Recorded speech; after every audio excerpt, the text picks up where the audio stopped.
അസൂയ തോന്നിയിട്ട് ഒരു കാര്യമില്ല. ഇത് ഞാൻ വർഷത്തിൽ 1-2 പ്രാവശ്യം തീരുമാനിച്ചു വെച്ചേക്കണ കാര്യമാണ്. അമ്മായിയുടെ അടുത്ത് വരിക 9:30 വരെ ഞാൻ ഉറങ്ങി. 9:30 എഴുന്നേറ്റപ്പം പല്ല് തേച്ചിട്ട് വാ, ചായ തരാം. പല്ല് തേച്ചു. കാര്യം ആ ചായ കുടിക്കാനുള്ള ആർത്തിയുണ്ടേ. ചായ കുടിച്ചു. പക്ഷേ ചായ കുടിച്ച് കുറച്ച് സമയമൊക്കെ കഴിഞ്ഞിട്ടാണ് ബ്രേക്ക്ഫാസ്റ്റ് കഴിക്കുന്നത്. ഞാൻ പിന്നെ അതിന് വെയിറ്റ് ചെയ്തില്ല. ആ ചായയുടെ ഒപ്പം തന്നെ പുട്ടും പയർ കറി പപ്പടവും കുഴച്ച് നല്ല സൂപ്പറായിട്ട് കഴിച്ചു. അത് കഴിഞ്ഞാൽ പിന്നെയും കിടപ്പ് തന്നെ. ഉറങ്ങൂല, വെറുതെ കിടക്കും. ചിലപ്പോൾ ഉറങ്ങിയും പോവും. അപ്പോഴത്തേക്കും അമ്മായി ഇച്ചിരി ചിക്കൻ കറി, കത്തിരിക്ക മെഴുക്ക് പുരട്ടി, കത്തിരിക്ക എന്നാണ് എവിടെയൊക്കെ വഴുതന അങ്ങനെ ഒരു പേരുമുണ്ട്, അത് മെഴുക്ക് പുരട്ടി. അത് ഞാൻ നിങ്ങൾക്ക് കാണിച്ചു തരാം. പിന്നെ എന്തോ ഒരു കറി കൂടെ ഉണ്ടല്ലോ. പിന്നെ പുളിങ്കറി, മാങ്ങയും എന്താ മാമി വെള്ളരിക്കയും കൂടെ ഇട്ടുള്ള പുളിങ്കറി. അത്രയും മതി, സൂപ്പർ. പിന്നെ അച്ചാർ എന്തോ റെഡിയാക്കുന്നുണ്ട്, അതും കൂടി. അതെന്തായാലും പുറകെ ഞാൻ കാണിച്ചു തരാം. അതിൻ്റെ ഇടയ്ക്ക് ഞാൻ കയറി ഇറങ്ങി എന്തെങ്കിലുമൊക്കെ തിന്നുകൊണ്ടേയിരിക്കും. എന്നും കൂടെ ഉള്ളൂ, നാളെ വണ്ടി കയറും, പിന്നെ ശ്വാസം ഉണ്ടാവുമല്ലോ, പട്ടിണി.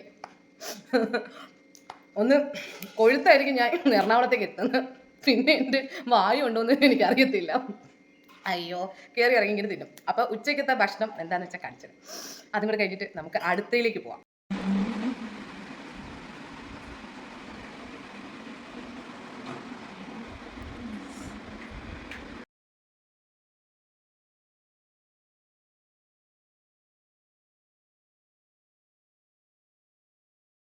എൻ്റെ സ്കിന്ന് ഭയങ്കര ഓയിലി സ്കിന്നാണ്. ഓയിലി, ചില സമയത്ത് ഡ്രൈ ആയിരിക്കും. പക്ഷെ എൻ്റെ മുഖക്കുരു വരില്ല. ഇതേവരെ മുഖക്കുരു വന്നിട്ടില്ല ഫേസിൽ. അപ്പോൾ ഒരുപാട് പേര് എൻ്റെ അടുത്ത് ചോദിക്കുന്നുണ്ട് പിഗ്മെൻറ്റേഷൻ തടയാനായിട്ട് എന്താ ചെയ്യേണ്ടത്, അതിനൊരു മരുന്ന് പറഞ്ഞു തരുമെന്ന്. അപ്പോൾ ഇന്ന് ഞാൻ അതിനെക്കുറിച്ചുള്ള കുറേ കാര്യങ്ങൾ ചെയ്യുന്നുണ്ട്. പക്ഷേ ഞാൻ എല്ലാം കഴിക്കും. ഞാൻ കഴിക്കാത്തതായിട്ട് അങ്ങനെ ഒന്നുമില്ല. എല്ലാം കഴിക്കും, എന്ത് കിട്ടിയാലും കഴിക്കും. എന്നുവെച്ചാൽ മീൻസ് കഴിക്കാൻ പറ്റുന്നതാണ് കേട്ടോ. അല്ലാതെ എന്ത് കിട്ടിയാലും കഴിക്കാമെന്നല്ല ഉദ്ദേശിച്ചത്.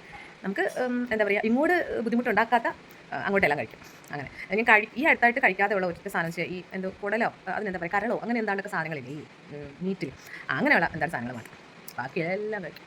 അപ്പോൾ ഇന്ന് ഞാൻ അതിൻ്റെ ഒരു വീഡിയോ ആയിട്ട് വരാം, നിങ്ങൾക്ക് വിശദമായിട്ട് പറഞ്ഞു തരാം. ഓക്കെ. അയ്യോ, ഭക്ഷണം കഴിച്ചു കഴിഞ്ഞു. അപ്പോൾ തന്നെ എനിക്ക് അടുത്ത സാധനം കിട്ടി. പിന്നെ ജാമ്പയ്ക്ക എടുത്തു കഴിഞ്ഞ് കഴിഞ്ഞാൽ ഇതിൻ്റെ അകത്ത് ഒന്നുമില്ല, എല്ലാം എടുത്ത് മാറ്റിയെന്ന് ഉറപ്പിച്ചതിന് ശേഷം, ഫ്രീ ആക്കിയതിന് ശേഷം ഉറപ്പിച്ചിട്ട് കഴിക്കാവുള്ളൂ. ഓക്കെ. കൊള്ളാം. കുറച്ചും കൂടി പഴുക്കാനുണ്ടായിരുന്നു, പക്ഷെ ടേസ്റ്റ് ഉണ്ട്. അപ്പോൾ ശരി ടാറ്റ. ഇനി കുറച്ചൊന്ന് ഉറങ്ങണം, ഒരു സ്മോൾ മയക്കം. ടാറ്റാ.